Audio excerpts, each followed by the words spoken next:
Pemirsa, seorang pemuda nekat mencuri uang majikannya. Dalihnya adalah ia membutuhkan uang tersebut untuk melunasi utang orang tuanya. Aksi nekat ini dilakukan oleh Putu Budi, warga desa Bondalam, Kecamatan Tejakula. Putu Budi nekat mencuri uang dan perhiasan milik majikan di tempatnya bekerja. Aksi itu sengaja dilakukan dengan dalih hendak membayar utang-utang orang tuanya. Aksi itu dilakukan pada Minggu 26 Maret 2017 lalu. Saat itu, ia masuk ke rumah majikannya di Kelurahan Kampung Kajanan dengan cara melompat pagar tembok. Aksi itu dilakukan sekitar pukul 22:22 WITA. Saat menjalankan aksinya, Budi beraksi seorang diri dan langsung mengambil sebuah tas milik majikannya. Di dalam tas tersebut terdapat uang sebanyak 2,1 juta rupiah dan sejumlah perhiasan. Mendapat laporan tersebut, polisi pun berusaha mengembangkan kasus dan melakukan olah TKP, termasuk memeriksa rekaman CCTV yang dipasang korban. Dari hasil pemeriksaan itu, penyelidikan mengarah kepada tersangka Budi. Polisi langsung mengejar tersangka dan melakukan penangkapan di rumahnya pada Minggu lalu. Kita menerima laporan bahwa ada pencurian di Jalan Asanuddin, di mana sebuah rumah yang mempunyai pemilik atas nama Nyonya Aja.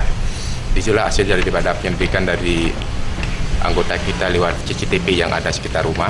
Terlihatlah anggota menemukan salah satu pelaku yang dicurigai atas nama Putu B sedang masuk memakai kendaraannya di halaman rumah. Di situ setelah dengan kejadian tersebut, berdasarkan hasil pelacakan di lapangan, anggota kita mencari saudara Putu ini di rumahnya. Pengakuannya mereka memang benar, pada saat kejadian memang benar dia melakukan telah mencuri barang berupa uang dengan jumlah 2.100.000 pada saat waktu ditemukan di dalam rumahnya adalah barang kosong. Menurut pengakuan tersangka Budi, dirinya nekat mencuri untuk menutupi utang orang tuanya. Dirinya melakukan aksi tersebut dengan mencongkel pintu kamar korban. Apa aja yang diambil di sana?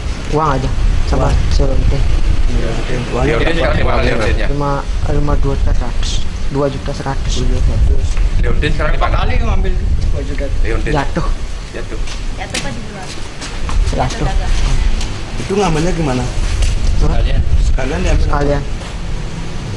Tempat ya? Iya, Bosnya kemana Pak? tidur.